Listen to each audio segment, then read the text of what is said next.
All right, so this is just going to be a hopefully more efficient way of doing a little test review from our Unit 4 multiple choice question test. And some of these questions are questions that, the vast majority of us got correct. The majority of us got them correct. And really, the ones I want to focus on are the ones that seem to give us the most trouble. So if it's a question that it seems like most of us got correct, I'm not going to spend a whole lot of time going over it. Um, but here we have a question from 4.1. Which of the following ethnic groups best represents a stateless nation? In this case, the Kurds are one of our better examples of a group out there, of a nation out there that does not have a home. And I think most people got that one correct.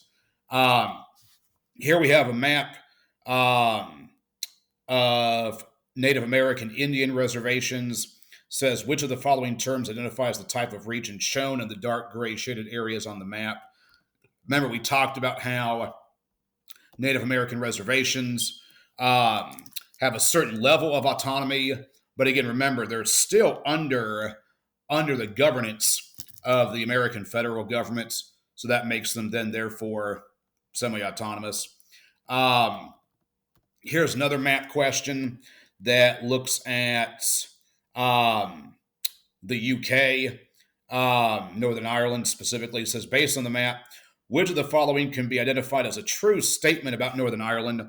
If you look at the choices down here, and you look at the one where it says it is physically separate from the rest of the UK, a multinational state, that's probably going to be your best answer because again, it's not a stateless nation, it's not a frontier, um, it's not it's not its own sovereign nation state, and it's not united with the rest of the island of Ireland. But if you notice, Northern Ireland is physically separate from the rest of the UK, which makes that answer the better answer. Okay. Which of the following best illustrates the geographical concept of the nation state? Again, Iceland, we mentioned them along with Japan as our best two examples of nation states because most of the people, if not all the folks who live there, belong to or of what you would call Icelandic origins. Um, which of the following best explains the effect of French language and culture on the federal state of Canada's political power? Um, so here's a question looking at basically Quebec, French Canada. Says French language and culture act as a centripetal force throughout Canada, as the majority of Canadians have English as a first language, and the government uses both languages in official communications. As an expression of political power, the Canadian federal government restricts French language and culture from media and government proceedings. French language and culture act as a centripetal force and unifies all of Canada's people and government into a single nation. French language and culture act as a centrifugal force in Canada because independent movements in Quebec have attempted to secede the province from Canada. And because French Canadians are spread across the country's provinces, the Canadian government implemented federal laws to create a common culture and language for all. And so, in this particular question, your answer is going to be D. Again, here you have French Canada, Quebec. The fact that the French language and culture they do act as a divisive force in Canada, because again, there have been movements that we mentioned in class in Quebec that have been attempts to create a sovereign, autonomous French Canadian state called Quebec. So that's why that's your best answer. Strait of Hormuz. Question asked Strait of Hormuz is considered a choke point. Remember, a choke point, it's a body of water. Let's see, it's in a close proximity to major oil pipelines.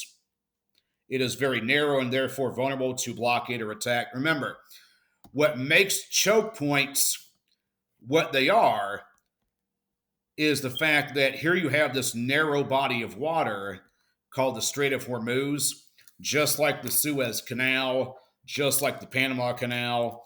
And anytime those waterways get blocked or come under attack, or whatever the event is that prohibits the flow of traffic or the flow of goods through those waterways, whenever that occurs, that is detrimental to international trade. And again, when we look at what a choke point is, it's going to be a narrow body of water where any blockage to that narrow body of water is going to cause an international problem. Let's take a look at the next one after that. Nation state, again, Japan, just like Iceland's a good example. Which of the following best explains why the region of Catalonia in Spain could be a viable country? Let's find Catalonia. Let's see. They want you to look at capital. It's Barcelona. Population is the second highest. Land area is the second highest. But the one variable that stands out to me that they want you to look at is going to be GDP, gross domestic product, because in the case of Catalonia, with the exception of Madrid, Catalonia far and away outpaces every other region in Spain there. And so the argument is that it's very well developed economically compared to the rest of Spain. And so it would not be surprising if the Catalonians wanted to separate from Spain. That would probably be their justification. And many would argue, probably rightfully so, because compared to the rest of Spain, they're the most developed. Okay? And therefore, arguably have the best chance at succeeding as an independent state. Here we have a map of the Kurdish population, how it's distributed, where it's distributed. It says, based on the info in the map, what is the most likely outcome of the possible establishment of an independent Kurdistan for the Kurdish people? The answer for this one was the Kurdish people seeking a state of their own with a majority Kurdish population might secede from or rebel against the states labeled on the map. Let's look at some of the other answers here that were possible answers. Says the state of Turkey seeking to connect areas with a substantial Kurdish population into an independent state. I don't know that Turkey is that interested in creating a independent Kurdish state. I don't think the Turks, I think a few of you picked this one. I don't think the Turks really care if there's a unified Kurdistan or a unified Kurdish state. But this one here, the people themselves seeking their own states, they might try to secede or rebel against all the places that they currently live in and try to take land and territory from those other states to make a unified Kurdistan. But yeah, I just don't see the Turkish government really caring that much about an independent Kurdish state. The Kurdish people would have to migrate into a single country to gain a population majority and would struggle for control of the government. Again, that's probably going to be more work than it's worth. If every Kurd migrates into Turkey, I just don't see that one happening either, because you have Kurds in Syria, Iraq, Iran, and if they're all going to migrate into Turkey, I mean, that's still not a guarantee that they're going to gain a population majority, because we don't have any info that, well, hold on, let's see. We still don't, even though they give us a key that says over 50% Kurdish population and significantly less than half, there's still no evidence to suggest that if they were to all of a sudden all move into Turkey, that would somehow tip the balance of power. Um, let's see, in areas with a Kurdish majority population, Kurdish people are politically active among Turks, Iranians. We don't know that. There's nothing to suggest that. The countries shown on the map will cooperate. No, none of those countries in that region could care. They could all care less about a Kurdistan official state. So again, for that particular question, the correct answer would have been B. The Kurdish people seeking a state of their own with a majority Kurdish population might secede.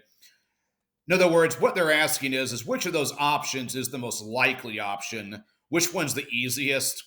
And none of them are really that easy. But comparatively speaking, this one makes the most sense because it's the Kurdish people themselves who are the driving force. I realize this one, they're the driving force as well. But I don't know. I mean, I just don't think that migrating into a single country is going to give you the majority population you think you're going to get and tip the balance of power in your favor. All right, which of the following best explains the political pattern shown in the table? If you look at this table, we have all these different ethnic groups by country in the former Yugoslavia. And one thing I noticed in Bosnia, out of all the groups, there are mostly Bosnians. In Croatia, it is overwhelmingly mostly Croats. In Montenegro, overwhelmingly Montenegrins. If we're talking Macedonia, it's over. Again, the pattern here is that when you look at which ethnic group dominates those former Yugoslavian regions, well, it's the group that best defines that region. Whether it's basically, think of it this way: Bosnians and Bosnians, Croatians in Croatia, Serbs in Serbia. So if you look at our answer choices here, if the pattern is the dominant group in that country is the ethnic group for which that country is named for, let's look at our choices then. The devolution of Yugoslavia occurred primarily along ethnic or national lines, resulting in countries with a defined ethnic majority. That sounds just like what I talked about. Okay. Let's move on to Korea and Vietnam are great examples of shatter belts because you had us and the Soviet Union basically fighting the Cold War, with those areas being not so much fought over, although I guess you could argue they were fought over, but more so because those are places where communism and democracy were butting heads. Us and the Soviets were going to get involved, and the Koreans and the Vietnamese, I guess you could argue, may or may not have wanted either outside group there, but still, because they were ground zero for the Cold War, it was a given that both us and the Soviets were going to be involved. And as a result, you have these areas of conflict where it's two outside global powers, us and the Soviet Union, and Korea and Vietnam are great examples of shatter belts. Okay, again, for those outside forces reason. Okay? Which of the following is an example of balkanization? Yugoslavia is a good example of that. Here's a good one. The African states. And this one I had answered incorrectly from the answer guide. I did go back and fix it. So if you notice that your score went up from what you might have seen when you first submitted it, at least for first block, I want to say, as African states gained independence from colonial powers during the Cold War, again, the U.S. and the Soviet Union took the opportunity to exploit the region for mineral wealth and to expand ideologies. For example, as Mozambique was expelling Portuguese colonial powers, the Soviet Union moved Cuban troops into that area. Again, this description, I realize some people may have chosen sovereignty because, yeah, it does talk about Europeans leaving, and it does talk about, African countries as Europeans left become independent. But the story gives a much more detailed approach to not just sovereignty, but how these states became areas of conflict involving us and the Soviet Union again, thus making them shatter belts. Okay. So again, yeah, the story does talk about African self determination, African sovereignty, but really, when you look at the entire story and the involvement of us and the USSR, um, you have a story about two outside forces essentially fighting over these newly independent areas. Okay. Berlin Conference map. We know that this should have been superimposed because those lines are drawn by outside powers. Superimposed boundary. Um, the Middle East after World War One. Remember, um, Ottoman Empire falls, and all of those newly created Middle Eastern countries that were once part of the Ottoman Empire, they have their boundaries redrawn. Um, and while they're not all geometric, a lot of them are straight lines. The Great Wall of China is not a superimposed boundary. The Andes Mountains, remember, they are a naturally occurring boundary. Um, Borders of the European Union. Remember, if you're talking about the EU as a whole, that's just the European continent. Nobody draws that. Okay. If you're talking about the European states, remember the European states, their boundaries were determined by culture and language. We talked about that. And remember, our boundary, it is geometric, but it wasn't drawn. It was drawn by us and Canada. All right. So while our boundary is geometric with Canada, we drew it. So again, the fact that yes, geometric boundaries can be superimposed, we've seen that. But in the case of the US and Canada, no outside forces drew ours. Outside forces drew Iraq and Saudi Arabia and the rest of the Middle East. Okay. Berlin Wall is a relic boundary. I think we figured that out at this point. Most of Africa's political boundaries were drawn by European colonial powers. The provisions of the UN Conference of the Law of the Seas give coastal countries navigational and economic sovereignty over which of the following zones? The correct answer was the 12 miles out territorial water zone, mostly because of the word navigational. Because once a boat enters into that 12 nautical mile zone, they become then under the authority and jurisdiction of whoever lays claim to that zone. Remember, 200 miles out, you really only have say so over the natural resources, which are economic. And I realize the word economic is in the name and then also in the question there, or half of it at least. But again, when we're talking about 200 nautical miles out, what do we have governance over? Again, we only have governance over natural resources up to that point. Okay. If we're talking 12 miles out, we do have governance over things that happen economically, as well as things that happen within that 12-mile zone navigationally. Berlin Conference again.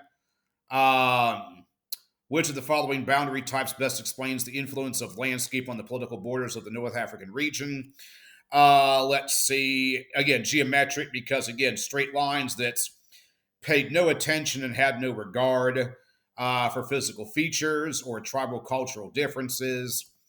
Let's see. The UN EEZs allows the states Let's see, we got some options here. Excuse me, the United Nations recognition of a state's exclusive economic zone allows for the state to establish economic free trade zones within the sovereign territory of other states. No. Claim national economic jurisdiction over 200 nautical miles of water extending from its coast. Limit importation of economic goods and services from other countries. Protect domestic production by imposing tariffs. Again, this is the only answer that talks about how far out. None of the other answers give any indication as to where the zone exists. And so this option right here is your best bet because it does talk about just how far out this zone can go. Which of the following is true about autonomous and semi-autonomous? Let's see. Eliminate internal conflicts. Operate primarily in countries with federal governments. Cannot be analyzed on a global scale.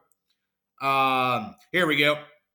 Again, many states with autonomous or semi-autonomous regions are multinational because, again, if you have these autonomous groups or even semi-autonomous groups within your country, then it stands to reason that you have multiple different groups in your country existing. Okay, so that would therefore make, again, the concept here is that if you have different groups, whether they're autonomous or semi, it doesn't matter. Their existence alone then leads me to believe that that country itself is multinational. Okay. Let's see. It deals with migration and smuggling. It's probably going to be an operational dispute with regards to policing that border. Let's see. If the nature of a boundary dispute is over the water, that's going to be allocational because the key word here is water. Kashmir, remember, is a territory that is currently disputed between Pakistan and India. Koreans, because there's North and South Korea. And it doesn't matter which one you're in, you're still Korean. So you're a multi-state nation. Which of the following describes typical characteristics of a federal state? Probably going to be large and multi-ethnic. A lot of you picked this one, and I don't know why. Remember, unitary means centralized. Okay? If you see the word centralized government in regards to a characteristic of a type of state or government, it's going to be unitary.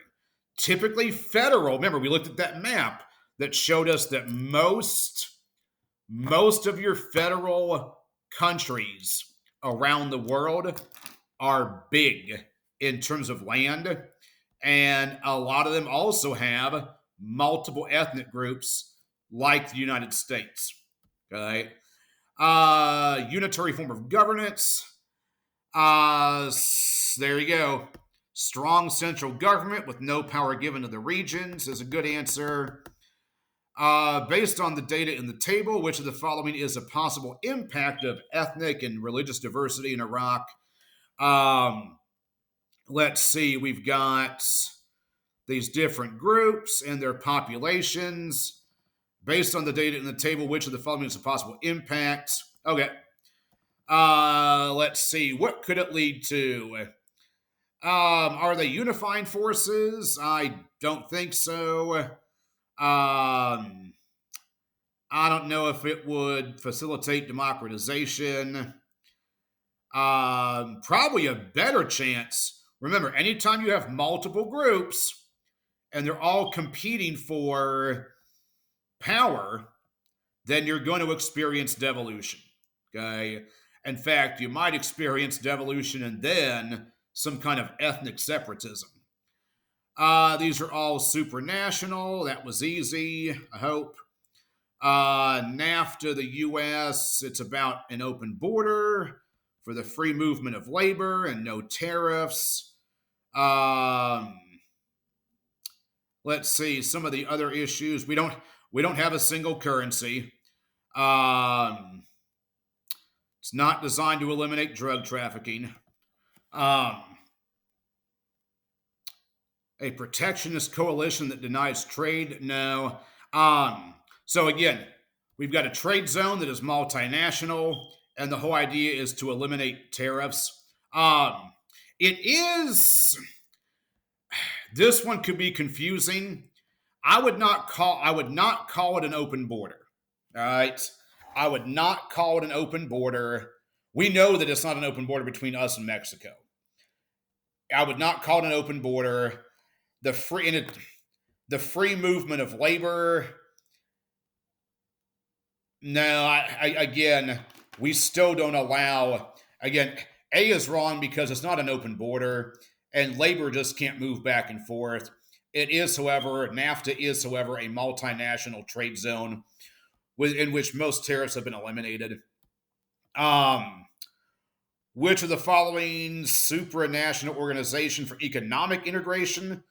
Remember, the EU is only concerned with economics. This is America only, so it's not supranational. The Red Cross has no interest in economics. The UN is interested in every facet of life. NATO is really only interested in politics and the military.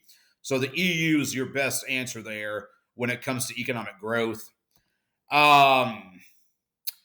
Which of the following events could be a threat to a nation's sovereignty at the national scale while holding a region together at the global scale? Let's see, a natural disaster such as an earthquake or a tsunami within the country. A member of the nation's minority political party being elected to lead the country. Admittance into a supranational organization such as the EU. Decommitment to environmental resolutions established by the UN, a shift from a federal system to a unitary system of governments within the state. So, to answer this question, which of those will be a threat to your sovereignty at the national scale? Certainly, joining a supranational organization would be a threat to your sovereignty. But remember, the EU, in terms of a global scale, its job is to hold the European continent together.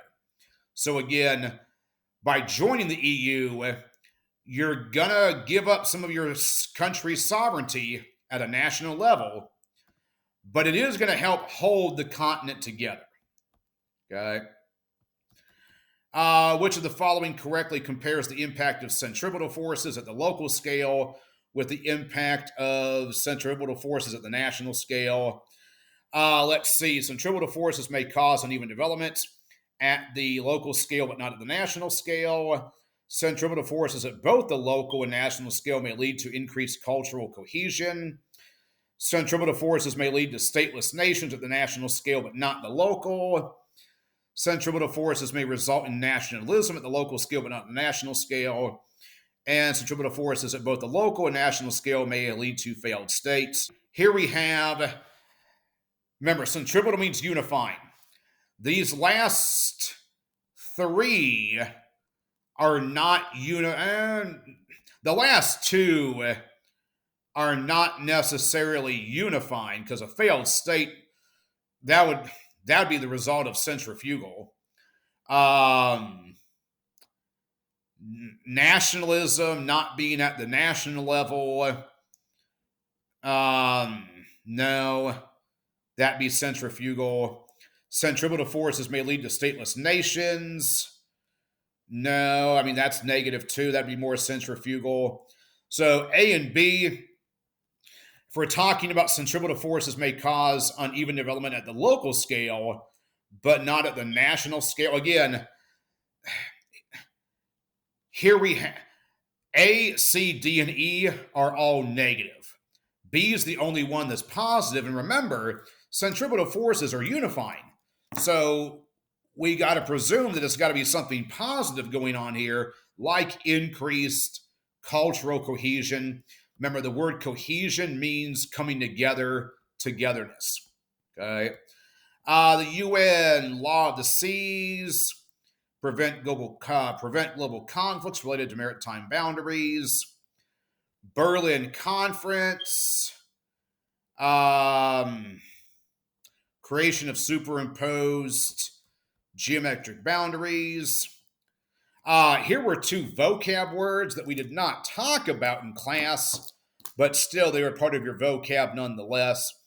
Nicholas Spikeman's rimland theory says that, again, focus on the word rim here, okay?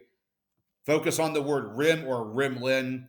And so if you have access to oceans and seas, if you look at a map, those oceans and seas, the coastlines of those countries, that's the rim, okay?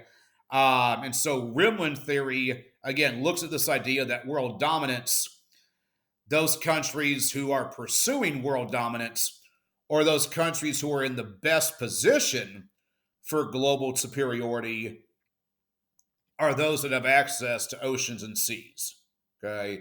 So basically, if you're a landlocked country, the rimland theory says that you are out of luck, okay? Moving on here. And then the organic theory simply says that a strong state is going to acquire over time a lot of land. Organic theory explains a lot of past wars in world history, whether you are Hitler or Napoleon in the 19th and 20th centuries. You know, if you're Napoleon, you're trying to take over all of Europe, you're trying to take over Russia. If you are Hitler, you're trying to take over Europe, you then invade the Soviet Union. And this is all based on organic theory, that the more land you have, the stronger your country is. I'll say that one more time. Organic theory says that the more land you have, the stronger, more superior your country is. And again, you can blame a lot of wars on organic theory. Okay. Here we have a map of the former Yugoslavia. Which country would be an example of a nation state? So find the country, Slovenia, where it's all shaded one color, okay? Because if you look at the rest of them, at least in terms of the choices, you know, Croatia is multicolored, so is Bosnia, so is a little bit of Serbia, so is a little bit of Macedonia. So your best answer is Slovenia, because Slovenia is one shade. Okay, it's mostly, if not all, Slovenians. Okay, and the map would indicate that at that scale. Remember, if Puerto Rico adopts or votes for statehood, then power would shift from Washington, D.C. to the state government in Puerto Rico. Here we have a offshore oil platform off the coast of Norway. This would be an example of the exclusive economic zone because Norway has the rights to that oil 200 miles off their coast. Difference between a stateless nation and a multi-state nation. Let's see. The people of a stateless nation do not exercise political control in any state, but the people of a multi-state nation have political influence in at least one state, i.e., North and South Korea. Okay. European Union was the first organization to use the word supranational. Their current challenges demonstrate one problem with supranationalism, and that is that, again, supranational organizations cannot manage cultural and historical differences because, again, in these supranational organizations like the EU, yes, it's all Europe. Yes, it's the entire continent with the exception of Switzerland and the UK most recently. Within that organization, you have Germans and French who historically hate each other. Okay. The EU, they can influence policies. They are all about influencing tariffs and trade. They can influence and make treaties. Um, Supranational organizations do not have, they do have executive and lawmaking and judicial powers. This is the one thing they can't really control. The EU cannot effectively manage the fact that Germany and France, for most of their histories, don't like each other. Let's see, NATO, if we were ever attacked, NATO would be the first to swing into full gear. Hurricane Katrina. Which of the following best describes the effect this event had on political boundaries within the U.S.?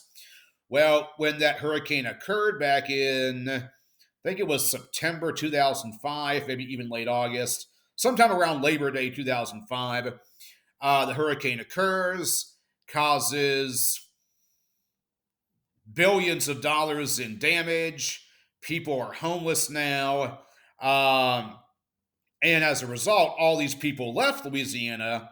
And so 5 years later, in 2010, Louisiana has an incredibly decreased population. And as a result, they lost a congressional seat in the U.S. House of Representatives. Which of the following compares the impact of increased global communications technology to the impact of state-controlled media? Again, global communications technology may bring in new ideas that act as centrifugal forces, whereas state-controlled media is utilized as a centripetal force to present a common message, i.e. North Korea and China, sorry. North Korea, they do a great job of keeping information out, and they do a great job of letting the people know only what they want them to know. And China, the Chinese government, they do the exact same thing because, again, in China, things like Google are outlawed. Okay? Which of the following can be an example of a centrifugal political force? Ignore the word political and just focus on which of these is divisive. Having a variety of languages within your country would be divisive. At some point in their recent history, all of the following countries became divided into two political entities as a result of cultural or ideological conflict. Korea, yes. Vietnam, yes. Germany, yes. Ireland, yes. Japan, no. Okay, not in recent history. We have a North and South Korea. We have an Ireland and a Northern Ireland. We had, during the Cold War, an East and West Germany. And at one point in time, we had a South and a North Vietnam. Okay. Let's see. Which of the following correctly compares the impact of some trip? We saw this one again already. Remember, it's that answer. Not going to go over it again. Which of the following possible political effects is implied by the data? Regions in northern Italy versus regions in southern Italy. One thing I notice when I look at this data, the regions in northern Italy, like the poorest part of northern Italy would be the second richest part of southern Italy. So what does this tell me? The high level of economic difference between the regions in Italy acts as a devolutionary force. Okay. Again, if you're Piedmont, this region in Italy, you're the poorest in northern Italy, but you're almost the wealthiest in the southern part of that country. Okay. So again, you have northern Italy, who is incredibly wealthy, and the southern part, by comparison, not so much, and that can certainly be devolutionary. Okay. The boundaries of congressional districts are redrawn every 10 years because of population shifts. This was a tough question too. Changes in the number of representatives as shown on the map affect politics at which level? Many of you probably chose state. I'm guessing because you were looking at it as a scale of analysis. What it's asking is, where's the impact going to be felt most? If we're talking about changes in the number of representatives that each state gets, that's not going to change how they govern themselves. That's going to change how much influence they have in Washington, D.C. And notice it says U.S. House, not the different state houses. Okay. So the answer for this one would have been national. Because again, I realize you may have read this question and thought to yourself, okay, this is a simple scale of analysis question. And the scale of analysis is, well, statewide. It's state. Okay. Or again, I don't know what you want to call it. Call it states. I don't know that I'd call it local. I'd have a tough time calling it regional. This is not a scale of analysis question. This question is asking, based on the changes to state representation, what's going to be the effect, or at what level will the effect be at? It'll be at the national level, because again, the more representatives you have in Congress at the national level, the more influence you have nationally. So that answer was national. Which of the following is the name for political? This one was gerrymandering. That's an easy one, I hope. This table shows Texas and Michigan. Using the data in the table and the description, which of the following identifies the scales of analysis that are reflected in this redistricting? So we have member state representation. There's no such. They're not members of a supranational legislature. They're not members of a regional legislature. So your two choices, and almost most of you picked this one, but a lot of you picked this one right here. There's no such thing in America as a regional legislature. Remember, you have local, state, and federal. There is no such thing as a regional Congress anywhere in America. You either have local, like county or city, you have state, like the one in Columbia, or you have the federal one in Washington, D.C. Okay? So D here is the best answer. Says local representation at the national level because it's looking at, see the key terms here? Federal. Federal means national. National means federal. Okay. Which of the following is a likely outcome of gerrymandering? Some of you chose this one. If you're the majority, why would you want to split yourselves up? If you're the majority, why would you want to split yourselves up? That would put you at a disadvantage. That would make you lose that advantage. Instead, if you packing areas of minority groups into a single legislative representatives district, that's going to give you that advantage. Okay. But yeah, I don't know why some of you picked this one, because if you're the majority, why would you want to split up? That's going to reduce your power.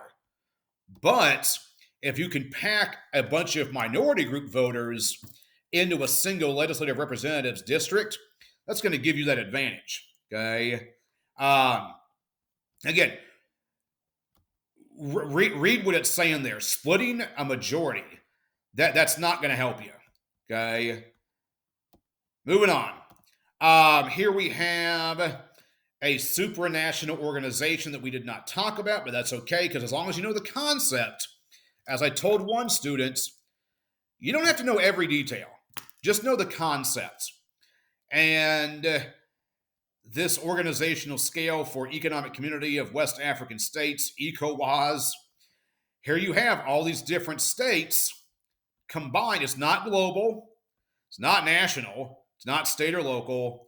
It's a combination of multiple different states coming together to work together, what we call supranational. Almost done. Federal form of governance. It's not centralized. Um, let's see. Multiple substates of local control. Could be that one. And yeah, so when you're talking about like the word substate means state. Okay, like here in the US, South Carolina, North Carolina, Georgia.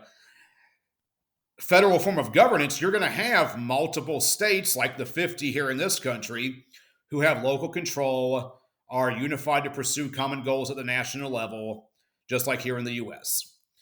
Switzerland is organized in, I think this was supposed to be a tough question, but most of you, a lot of you got this one right. Because again, you made the comparison to American states and Canadian provinces. Each canton has specific powers. Again, this was supposed to be a really tough question, but you guys did really well on it.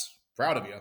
Because again, at no point did anybody. Again, you don't have to know the specifics. We never mentioned this in class, but if this is similar to this, then just think about what a federal system is. You have federal or national, state, and local. Okay. Each one of them has their own powers. They have shared powers too. Okay. Global pandemic, COVID-19. Why was this? Yeah, okay. We saw this back in 2020. I remember it vividly.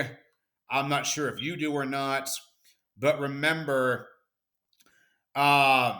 state and local governments were unable to coordinate efforts by COVID-19 to fight COVID-19 with the central government due to concerns of the virus spreading.